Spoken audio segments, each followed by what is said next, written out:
Hey guys, welcome back to a new video. I'm Stephanie West. I'm a licensed counselor here in the state of Michigan, and I am owner and operator of In Progress Counseling. Today we're going to have a conversation about new seasons requiring new things of us, or even new versions of us. And so when I do an intake with someone and they're using a lot of loaded language around how they're messing up, or they're getting it wrong, or they're failing, or man, I'm a colossal screw up.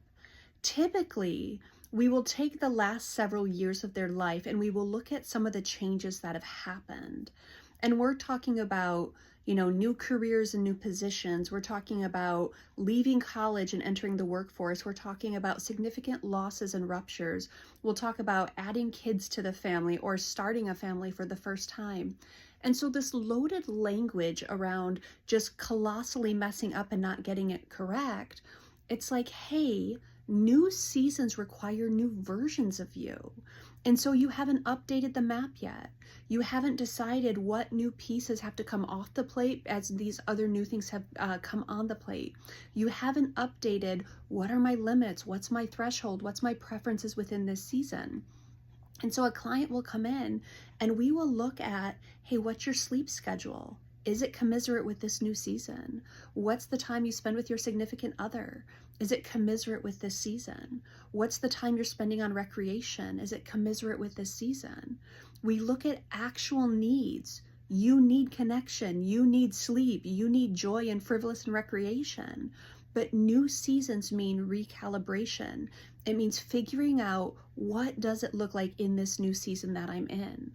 And so one of the examples I'll use is when I started the PhD program, things had to come off the plate. They just had to. And it wasn't my favorite thing to do, but it was sheer necessity. Imagine adding several classes into an already full plate and then saying, Steph, you're a moron. You should be able to do this. What's your problem? It's like, the problem is you're running this academic marathon, and when you're running an academic marathon, there's less time for things. There's less, flexibility in how I navigate. That's not a problem if I accept this new season and I modulate accordingly. That's our invitation today. Are we using loaded language around, well, I used to be able to do it well and now I can't do it well. What the dickens is my problem? Or I should be able to, or I'm supposed to. Or are we allowed to update what we expect of ourselves and what we're placing on ourselves as we navigate from season to season? New seasons require new versions of us. New seasons require a recalibration of expectations.